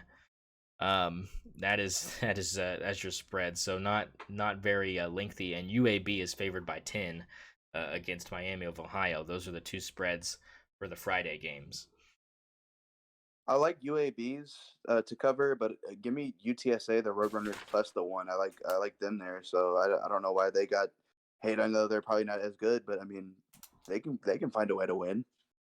Yeah, I picked the Roadrunners to win that game as well. I really like what UTSA has done this season and last season, building on that good 13-win season last year for the Roadrunners. Saturday, you start off with Louisville and Cincinnati. Louisville, a 2-point favorite in that game. That one's kind of flip-flopped. Cincinnati did come out with the bigger spread, but since guys aren't playing, it kind of flipped to Louisville winning that game. Oregon State is a 10.5-point favorite over Florida. Of course, Florida's quarterback not playing in this game, getting ready for the draft. So Oregon State should be able to take advantage of that. Both of those games are in the afternoon. This one is as well. Washington State playing Fresno State. Fresno State is a 1-point favorite, and this game is also really close to call. I like Washington State just because they're in a better conference. They should have the better team. But Fresno State, they won their conference. They won the Mountain West and beat Boise State pretty handily, and they were not favored in that game. So you kind of have to watch out for the Bulldogs. They're kind of up and down. So that could be a good game. That could come down to the wire. Fair enough. I like the spreads here on that, like you're saying. And then in the afternoon on Saturday next week, you have Rice and Southern Mississippi. Southern Miss favored by 6.5 over the Owls. I think that spread's probably right. Rice is terrible. SMU How did they get a bowl game? Hey, 6 wins is 6 wins, baby. Damn. SMU is playing BYU, and SMU is a 1.5-point favorite against the Mormons. I like that. I think Tanner Mordecai is poised to have a good game. Give me the Cougars. Give me the Cougars. Give me the Cougars. Give me the Cougars. Hey, and after you give me the Cougars, bring all the moms, like my boy Zach Wilson, or not, Zach Wilson for Mormons. Yeah, Zach Wilson for the Stormin' Mormons. Boise State, a 10-point favorite against North Texas after they lost their conference championship game. That's probably right. Marshall, a 10-point favorite over UConn. That seems pretty accurate. San Jose State is a 3.5-point favorite over Eastern Michigan. Probably right. And Toledo is a 4.5-point favorite over Liberty, who will not, I believe, have their head coach Hugh Freeze. But I like Liberty in this game. They've had a really good season. Toledo won their conference championship last week. I'm gonna go opposite. Liberty has not. I mean, they're not, like you're saying, they're not bad. They just don't really find a way to get it done, really. So I'm gonna go Toledo with them coming off that win. Holy Toledo. All right, so he's going with Toledo with that one. South Alabama is an 8-point favorite against Western Kentucky. That seems about right to me. Baylor is a 6.5-point favorite against Air Force.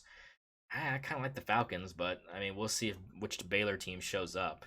Falcons been playing good, but I mean, when you talk about Baylor's good. So I'm going Bears there. Missouri is playing Wake Forest. Wake Forest is a 1-point favorite there. That's kind of a pick 'em. I don't know if Sam Hartman is playing in this one. I would assume not, considering the spread is this close. Because I like Wake Forest in this one, but Missouri could shock me without Wake Forest having their starter. I mean, this is the biggest problem about bowl games is you just really don't know who's going to play and who's not. Yeah, give me the Demon Deacons. Houston is a 6.5-point favorite against Louisiana Lafayette. That's probably right. San Diego State, a 7-point favorite against Middle Tennessee. Give me Middle Tennessee. Same here. I like the Raiders to get it done. Bowling Green is a 2.5-point favorite against New Mexico State. Give me Bowling Green. Georgia Southern, 3.5-point favorite against Buffalo. Give me Buffalo. I'll take Buffalo. Same here. Utah State and Memphis. Memphis is a 7-point favorite against the Aggies. Give me the Tigers. I don't think Utah State's very good. Eastern Carolina, 10-point favorites against Coastal Carolina. Give me Coastal Carolina plus the points. I do not like Eastern Carolina at all. I mean, Army beat Eastern Carolina. That's all you have to say. Okay. Same then. Oklahoma State is a underdog to Wisconsin. Wisconsin is favored by 3 over the Cowboys. Give me the Cowboys. Even with Garrett Rangel, I think they're better than Wisconsin. If Graham Mertz plays, I know he's entering the transfer portal, but he could play this last game if he does. Without those big defensive guys for Oklahoma State could be a problem, but it's Wisconsin. I don't know how I feel about that. I don't know if I'm saying. I mean, if Wisconsin wins this game by 21, OSU's really in trouble. If OSU wins this game by 14, I won't be surprised. It just depends on which Oklahoma State you get coming into this game, and that'll be the biggest question. Oregon is a 12.5-point favorite against North Carolina. Give me the Ducks to cover against UNC without Drake May. Duke is a 1-point favorite against UCF. Give me UCF. I think they're better. Give me Duke. I got my boy Andre Harris Jr. He's an offensive lineman for them. He's on the team, and give me Duke. I like the season Duke's had, even though they lost to Kansas and a couple other tough losses. Give me Duke here. They did okay in their conference, respectable this year. Okay, all right. I mean, a 1-point spread. Who am I to argue? Arkansas is a 3-point favorite against Kansas. Give me the Hogs. I think. Oh, you already know what I'm saying here. Rock Chalk Jayhawk. He likes the Kansas pick. He's all over Kansas. And then another good game. Ole Miss is a 3-point favorite against Texas Tech. Give me the Rebels. In that one, Lane Kiffin finds a way to get it done. Same here. Minnesota, 7-point favorite over Syracuse. I think that's about right. Syracuse has had a good season, but I think Minnesota just is a better team. The Golden Gophers? Yeah, I like them. I'll take them as well. Florida State is a 7.5-point favorite against Oklahoma. Give me the Sooners. Give me the Sooners. Yeah, I'm like, I thought you were going about to say, give me the Seminoles. I'm like, buddy, take the OU cap off. But no, give me Boomer Sooner. Yeah, give me Oklahoma to get it done. Texas is a 6-point favorite against Washington. Give me the Huskies. I like Michael over Texas. Yep, I like Michael Penix Jr. I like that Washington team. If they can beat my Ducks, they can beat Texas. Even though it sounds very contradictory, it said Boomer Sooner. Go Longhorns here. Go Longhorns. And then you have Maryland as a 1-point favorite against North Carolina State. Give me the Terrapins. I don't really have. Yep, same. I don't have much to say about that game. UCLA is a 6.5-point favorite against Pittsburgh. Give me the Bruins. Same here. Notre Dame, a 3-point favorite against South Carolina. Give me the Game Chickens. I like Spencer Rattler and the Game Chickens to beat the Golden Domers. I just think this is Spencer Rattler's. He's going to show why he. I like where your pick's at, but I have to go against it. Sorry. Ooh, he's going with Notre Dame. Wyoming and Ohio. Ohio, a 1-point favorite over the Cowboys of Wyoming. Give me the Bobcats. I just think they're better. Clemson is a 7-point favorite against Tennessee. Give me the Tigers. I'm taking the Volunteers here. I think the defense steps up, and I think the offense puts it away, and it's going to be close. But Volunteers, go dog. Their mascot's a dog, so I guess they're not go dog, go Volunteers, but go Dogs too. So this spread for this next game started at 5.5. It is now down to 3.5. Alabama only favored by a field goal and a half over Kansas State. Give me the Roll Tide. That's very, very laughable. Bama's rolling here. They're going to show the world why they should have been in the playoffs, and they're going to just stomp and rub it in against K-State. I'm sorry, it's no disrespect to K-State. We're just talking about two completely different teams here. Iowa is a 2-point favorite against Kentucky. Kentucky is going to play without Will Levis. Give me Kentucky anyways. Fuck Iowa, they're terrible. Yeah, give me Kentucky as well. And now to the big boy games here. This is just kind of how they appear on the screen here. Michigan, an 8-point favorite against TCU. Give me the Frogs. I've been all year. I've been in it all year. An advocate. Hypnotize me, Frogs. Hypnotize them, Frogs. Yeah, and then go Horned Frogs. And then Georgia, a 6.5-point favorite against Ohio State. Give me the Buckeyes.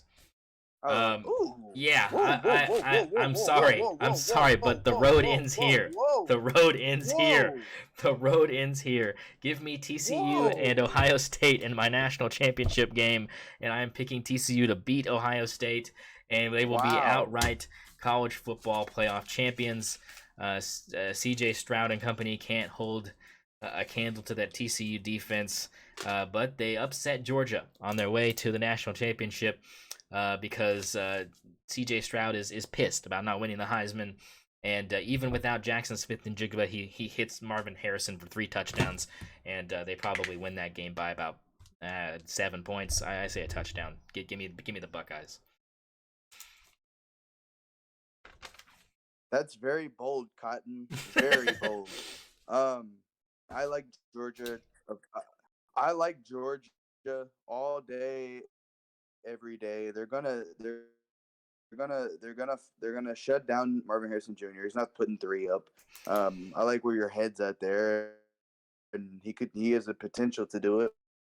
But we're talking about Georgia's defense, and I know more explanation there. And then.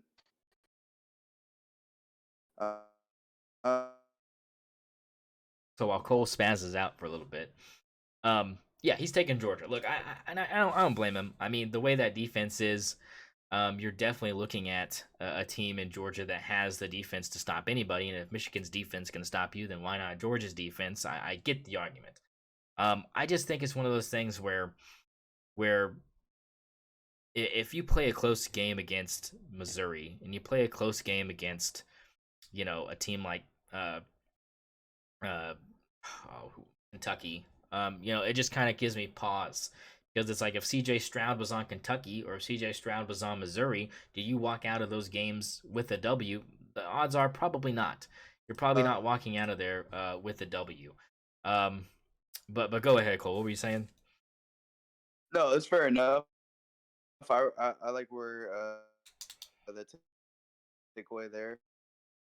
I was just saying, and I'm a big advocate of TCU and the great season, and I really want them to win. I hope they win, and they are rolling. They're getting it done solid in the red zone, and they're finding a way with McCarthy throwing good numbers.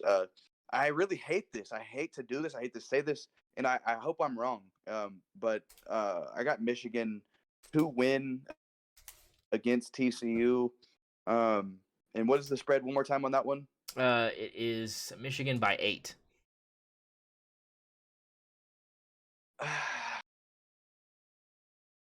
I'm gonna go with the spread. And I just say this now, and I hope it's very clear. I want Michigan to lose. I want TCU to win. I hope TCU plus the 8. Like I want the Horned Frogs to be there. I just don't think they have enough firepower to beat Michigan. And like I said one more time, I hope I'm so very wrong. But I got Michigan, Georgia in the championship, and then of course Georgia Bulldogs back to back. Give it to me. Lock it in.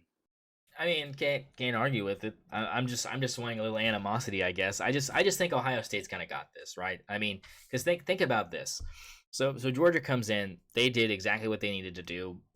Beat the snot at LSU. Sure, you allowed 30 points on the board, but LSU's defense is bad, so they allowed 50.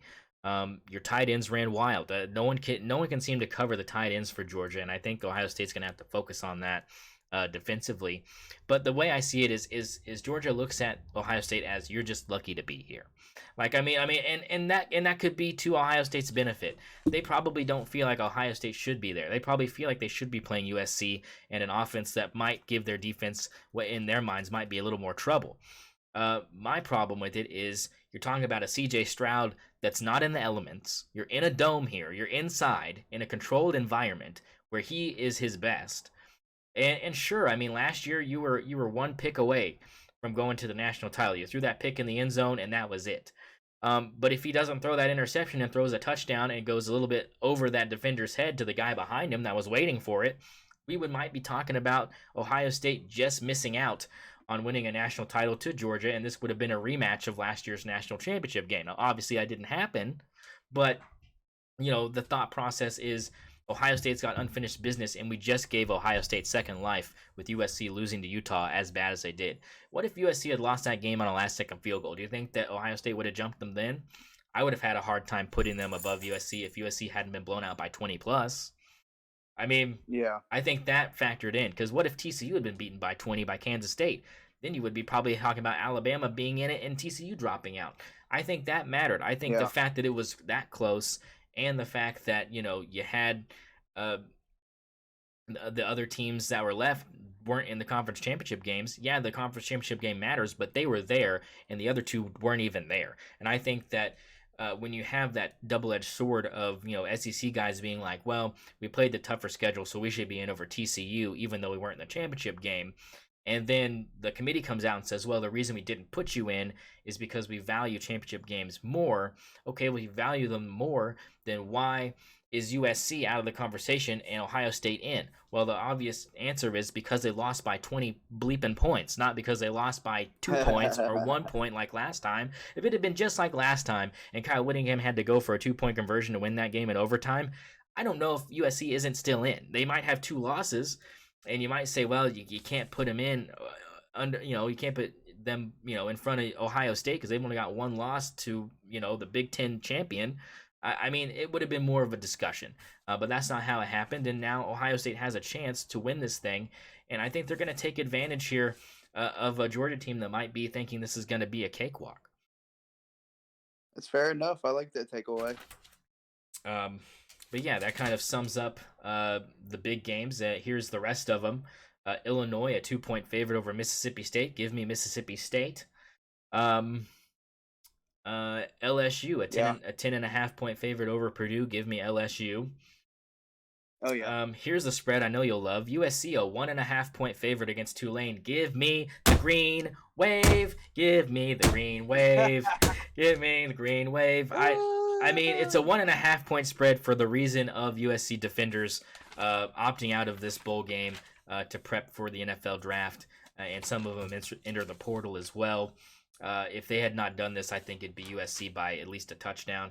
But we don't know who we're going to see in this game for USC, even at quarterback. Does Caleb Williams sit out? I would think not. No, he's got too much heart. But how's that hammy? Is that hammy good? I mean, Yeah. that's the other question. So we'll see who steps on the field for USC. Let's be real here. Let's be real here. This game's a joke. I Ooh. don't like it, and I understand the guys are sitting out, and I see where the spread's at, but this game's a joke. S0ner Sports. This game is a joke. Why are we hyping USC up so much and giving them so much credit? Oh my gosh, best offense in college football. Caleb Williams, creaming and give me a Heisman. USC. And then we're gonna pair them up against Tulane. I'm not saying Tulane's bad, but that's not the play, and I don't like that at all. I know I was telling you about earlier. I don't like this at all. I think even with the defense, USC's defense sucks. They're awful. They're horrible. They can't tackle. They don't hit. So if their starters are in, great. If they're not, their backup guys can't do much worse. They suck. Their defense sucks. But here's the thing: they should be playing Alabama. They should be playing Alabama. When you take two great legacy schools like that, you gotta look at that. And all they're trying to do is give USC a cakewalk to win, and the same with Bama. They want Bama to win their bowl game, but this is a joke, and this is the biggest thing I have with this bowl game wrong. I don't really have a problem with any other teams, and I like all the other matchups, but these two really grind my gears because you want to hype up USC all year, and then give them the bowl game, a cake bowl game. I know you're picking them specifically for the defense, and Tulane's not bad. They've won. They're winning. They're in the top 25, and they're a good school and a program. But when you compare them up against to USC, just it's not going to happen. USC is going to roll here. They're going to win, and Alabama on the other hand, backside of that is going to win as well. So I would have liked to see USC, Alabama, and Tulane versus Kansas State. I think those would have been better matchups. But I'll get off my soapbox. I look, blasphemy. This Tulane team is for real, dog. This Tulane team beat the Big 12 champion this year. They beat Kansas State 17-10 this season. Everyone thought even better. But that's a close score. But it's not a bad team. I mean, I'm not saying that Tulane's bad. That's one thing I want you to make clear. Tulane's a good team compared to USC, though. That's where my problem is. They got the same record. They're both 11-2, and US. Yeah, but Tulane isn't playing anybody in the Pac-12. Okay, well, so you're right. They're not, but some of their wins are kind of impressive. So they beat SMU. Yeah, let me hear this. Who's Tulane beat this season? Please tell me this. So here was their first three games. They beat UMass. They beat Alcorn State. Those are your two preseason games, right? Snooze. Right. Then they snooze. Then they beat Kansas State 17-10. Oh, fair enough. Then they lost to another team with a bowl game, Southern Miss, by 3, 27-24. So you're like, okay, that's bad. That's a bad loss, right? Southern Miss, bad loss. They lost Southern Miss. Yeah, but they beat Houston. Heard. Keep going. They beat Houston 27-24 in a game where Houston is now ranked. East Carolina, who we picked against because they're terrible, they beat them 24-9, as they should. Beat South Florida, terrible, by 14+ points. Congrats. Beat Memphis by 10+ points. Not a good team either. Beat Tulsa by 14, obviously. They beat SMU by 35. Beat SMU and Tanner Mordecai by 35. And they beat Cincinnati by 3. And they won their conference championship game against UCF by double digits, 45-28 over UCF. The only other loss they had was UCF earlier in that season, only by 7. So they lost to the conference champion. They had a rematch of that game in the conference championship, just like Kansas State and TCU. But they couldn't do what TCU did, which was win both of them. As I said, it's hard to win both. So look, you're right. It's not a strong schedule, but is Memphis worse than a team like Arizona? Is Tulsa worse than Colorado? The answer is no. Colorado's worse than Tulsa. I would think that Arizona's worse than Memphis. Arizona's not in a bowl game. They had a terrible season. Yeah, they're awful. I think they had walk-on tryouts mid-season. Yeah, oof. Oof. I mean, you're telling me that SMU isn't better than Cal? SMU is wildly better than Cal. You're telling me Cincinnati isn't better than Arizona State? They are.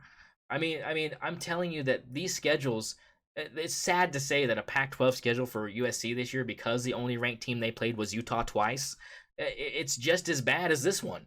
And in this team, Tulane is beating bad teams by double digits. USC only beat Arizona by 7. USC only beat Arizona State by 6. Only beat UCLA by 7. I mean, only beat Oregon State by 6. I mean, they're not beating bad teams by double digits. And guess who is? Tulane, beating bad teams by double digits. Sure, you lost to Southern Miss, but is Southern Miss bad? Let's look at their schedule. Southern Miss, bowl contender. They finished the season. Oh my gosh, they don't even have it. They don't even have it up. They have just they're 6-6. Not a great team. Not a great team. Who else did they beat other than Tulane? Really nobody. They they beat Northwestern State. They beat Arkansas State, Texas State, and Louisiana, and UL Monroe. Those are their 6 wins. Not great. Not great. A really bad loss, right? So yeah, that stinks because, like you said, that makes Tulane look like they're not that great. But I think that was the hangover from the Kansas State game. You're on a high, then you play Southern Miss, and you're just not up to snuff, and you lose the game by 7 that you should have won by 10. I mean, it happens. It happens to teams like Tulane that aren't experienced in being good. And to beat Kansas State this year, and Kansas State to be playing Alabama, Tulane could be playing Alabama. It wouldn't really be. I mean, and that spread would be huge. This game opened up as a 4.5-point favorite for USC before those players stepped out. So obviously they think those players are worth three spread points on the defensive side. And I think that Tulane's going to have all their starters looking to try to win this game for recruiting purposes. I don't think anybody's sitting out. So I think they've got a really good chance of winning this game. Look, they might not win it. I wouldn't be surprised. But I don't have a problem with the spread being as low as it is, considering the facts of the matter and the strength of schedules combined. They're just not that far off. That's fair enough. That makes it a little more clear, I guess, when you say all that. Just real quick here, it's just if you drop USC in Tulane's conference, USC's running away with that. Oh yeah, no, it's no competition. No They're doubt, going undefeated. no doubt. And if you drop Tulane in the Pac-12, they might win 5 games. That's where I'm trying to make here. Yeah. Tulane's mid if you drop them in the Pac-12. They're going to be mid if you drop them in the Pac-12. But not with USC's schedule. That's what I'm saying. Like with USC's schedule, I don't think they win only 5. I think they win maybe 10 games because of how easy USC's schedule was. I don't have a problem with you saying if they were in the Pac-12 in general. Oregon State? Utah? They didn't have to play them. They didn't have to play Oregon this year. They didn't have to play Washington this year. They only had to play UCLA and Utah. Those were the 2 good teams they played all season long. I mean, if you were and Tulane would still have those 2 losses. Give me Tulane losing to Utah and UCLA and not going to the Pac-12 Conference Championship because of it. Give me that. Please, give me that. I don't have a problem with that. But the thing is I feel like Tulane could have beat Stanford by more than 13 points. I feel like Tulane could have beat Arizona State by more than 17 points. I feel like they could have beat Washington by more than 15 points. Or not Washington State, excuse me. They wouldn't have played Washington, too good of a team. I mean, now you get to teams like, would Tulane have beat Notre Dame? Probably. I mean, it depends on which Notre Dame team you get. That's kind of up to debate. Are you going to get the Marshall Notre Dame team and the Stanford Notre Dame team, or are you going to get the Clemson Notre Dame team? I mean, it just depends. But you only beat Washington. You only beat California by 6 points. You didn't even run away against Colorado until the 4th quarter. You put up 35 in the 4th quarter, but you were only up 20-17 going into the 4th. I mean, and that's Colorado. They went 1-11. I mean, you only beat UCLA by 3. You only beat them by 3, and if you don't win that game, if DTR doesn't throw that pick with 1.5 minutes to go. I mean, UCLA was marching towards field goal position with a chance to beat you there. Couldn't get it done. Like I said, Arizona only by 8 points. I mean, Oregon State by 3 points, 17-14. Oregon State had the ball inside USC's 25-yard line 6 times and didn't come away with points 4 of those times. I mean, you can't do that. You can't turn the ball over in the red zone like that and expect to win games. I mean, Stanford by 13 points. I mean, I just don't know. I feel like the biggest difference you have in the schedule is really just UCLA and Notre Dame. Those are the 2 games that I feel like Tulane might lose if they were to play USC's schedule this year. I don't feel like, I mean, do they lose to Utah? Probably Utah, so give them 3. 10-3? I mean, Yeah. Not 10-3, 9-3 because it wouldn't be in the Pac-12 championship game. That's where they got their 11th win, was the championship game this weekend against UCF. So I mean, but I'm just saying it's plausible, and I understand why the spread is low. And I don't know if that game is going to live up to that hype. I don't know if it's going to come down to the last second, but it seems pretty on par for Lincoln Riley teams to come into a game against Tulane where he almost lost at OU already to Tulane last year. We remember that. Spencer Rattler played like crap. His first pass was a pick. Yep. And UCLA's quarterback was just a yard short of converting that 4th down to keep that drive alive at the OU 35-yard line. I mean, come on, man.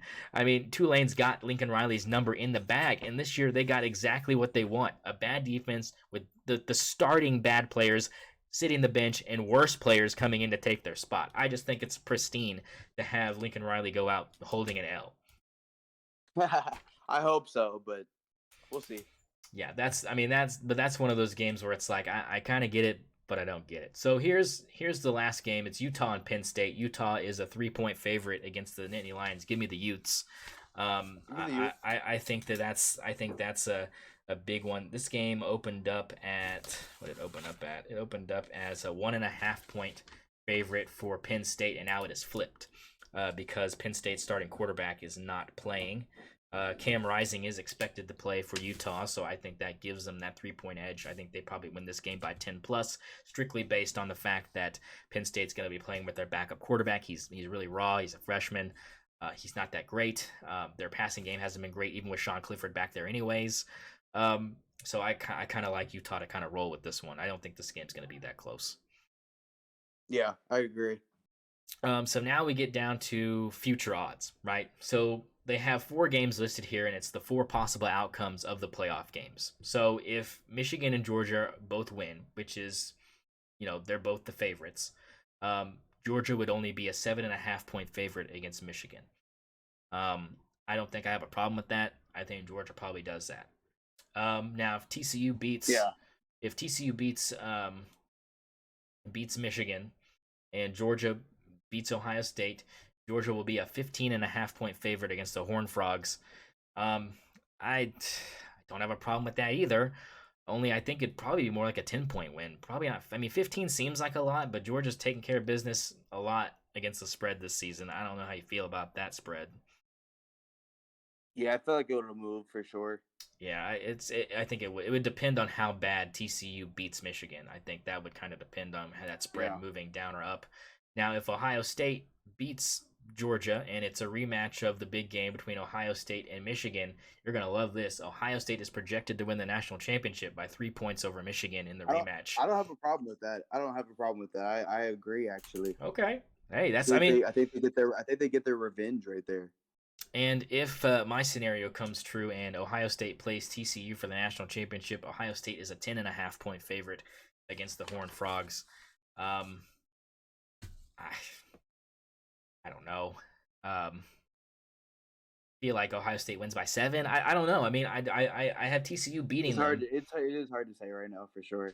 Yeah, but if that happens, college football world will go bananas because that's the least likely scenario of all of them. So you have anywhere from Georgia winning it by 7 to Georgia winning it by 15, and you've got anywhere from Ohio State winning it by 3 to Ohio State winning it by 10. In no scenario does Michigan win the national title. No scenario. They're the underdogs in every case, and same with TCU. So they think that game's going to be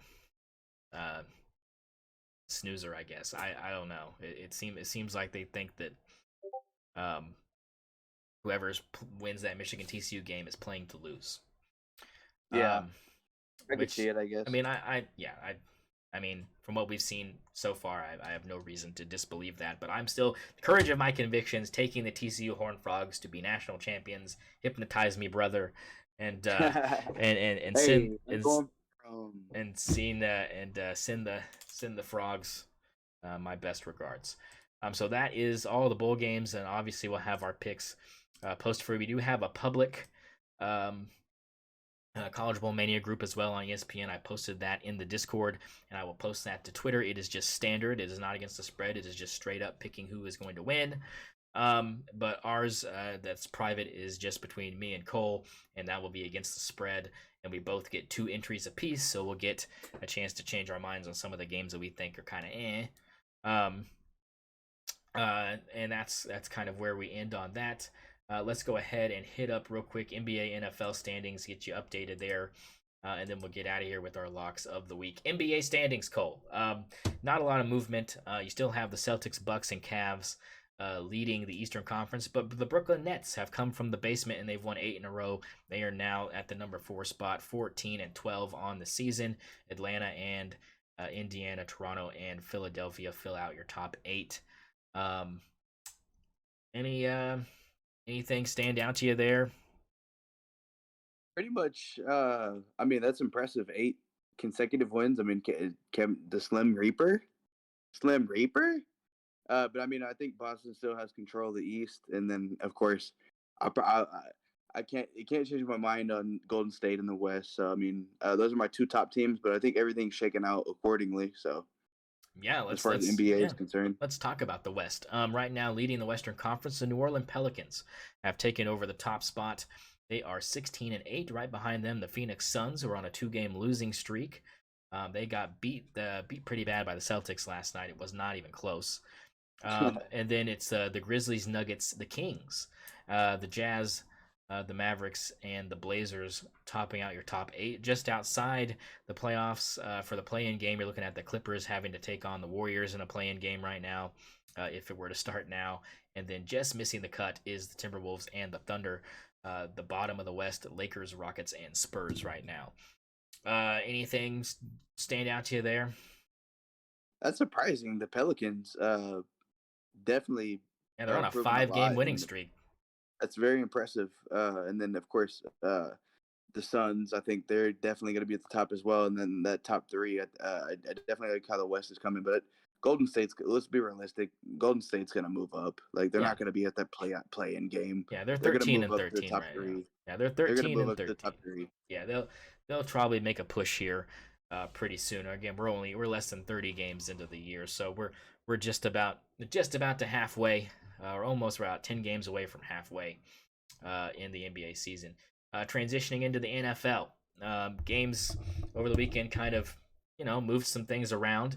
The AFC East is still led by the Buffalo Bills after Miami lost their game last week.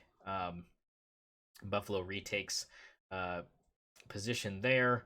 AFC North, the Ravens jump the Bengals, even though the Bengals are on a 4-game winning streak and just beat the Chiefs.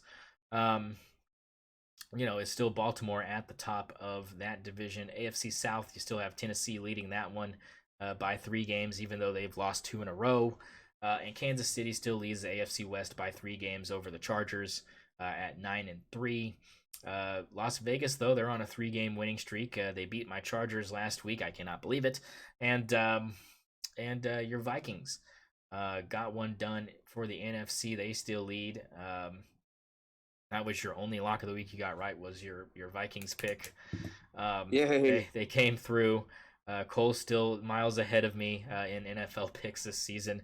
But this weekend we have to do 2 because there's only 1 college football game. So we're doing 2 NFL games this weekend. Okay. So good luck to us. NFC East still led by the Eagles. The Cowboys right behind them. Both of those teams are on 3-game winning streaks. Detroit is right behind Minnesota. And then in the NFC South, Tampa Bay, Tom Brady gets it done again, throwing a touchdown with 3 seconds to go to beat the Saints. That was crazy. Was crazy. And they lead the division by 1 game. The Falcons hot on their heels, but the Falcons are going to start Desmond Ridder this weekend and bench my man Marcus Mariota and see how the rookie does. for the rest of the season. In the NFC West, you have the 49ers and the Seahawks at the top 2 spots there. Cardinals and Rams way out of it. Both of those teams are 4-8 and 3-9. Fall from grace from the Rams would be an understatement. Super Bowl champions to bottom of the barrel. So rough season for them. They've got the same record as the Broncos and the Raiders. Jeez. Yeah. So rough for Rams fans. In other news, Houston Texans are 1-10. Yes, Houston Texans 1-10. Yes. They are on a fast track to the top pick in the NFL draft. Good luck to C.J. Stroud. Good luck to C.J. Stroud having to try to get the Texans to be relevant again. But those are your updates as far as the standings go in the NFL. Let's give you our locks of the week before we get out of here in this special 2-hour edition of gotta love it. We had the bowl game. Sports Radio. So for my first NFL game, I am going to take the Minnesota Vikings +2 over the Detroit Lions. Okay. I think that they get the job done there. Other spreads for you, sir. I have the Eagles as a 7-point favorite over the Giants. I've got the Bills as 10-point favorites over the Jets. I've got the Cowboys at 17.5-point favorites over the Texans. I've got the Bengals at 5.5-point favorite over the Browns. Tennessee is a 4-point favorite over the Jags. And the Chiefs are... I like Tennessee there, definitely over Jacksonville. Okay. And then I also like the Bills there over the Jets. I got to do it to you again this week, Jets. You just suck. Sorry. You're an easy lock. The Bill Mafia is way better. Is it easier than the Chiefs -9 against the Broncos? Oh. I know you love your Chiefs. Are you taking that one for your second one? I mean, if you're not going to, I feel like that's kind of a gimme. I'll take the Titans and the Bills. Okay. I say you lock that one in. Okay. That's a lock right there. I think the Chiefs are probably the best lock. I mean, if the Broncos win this game, I'm gonna shit my pants.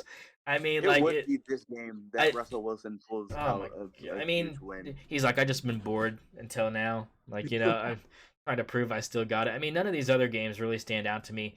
Here's a couple other ones if you want to hear them. The Chargers or the Dolphins are 3.5-point favorites over the Chargers, and the 49ers are 3.5-point favorite over the Buccaneers. The Seattle Seahawks are 4.5-point favorites over the Panthers. And the Cardinals are 2-point underdogs against the New England Patriots for Monday Night Football this upcoming week. So those are kind of tonight. We have Raiders and Rams, bottom of the barrel, brother. It is the Raiders 6.5-point favorites over the Rams. I'll stick with my 2 picks for the week, and then of course with my college football one being the midshipmen to cover. We both have midshipmen. So we're kind of at least same on that one, but not really a choice. I just don't feel like Army's got the mojo. And so we'll get out of here. Get out of your hair. We'll be back next weekend to recap any bowl game news. We'll try to dive into some college basketball and NBA, NFL. We'll get you caught up on all that transfer portal news as well if anything develops over the weekend. For S0ner Sports Radio, I am Will Warner, and joining me, Cole Murphy. Any last words from you, sir? Just go midshipman. You got it. And we'll see you for episode 16 next week.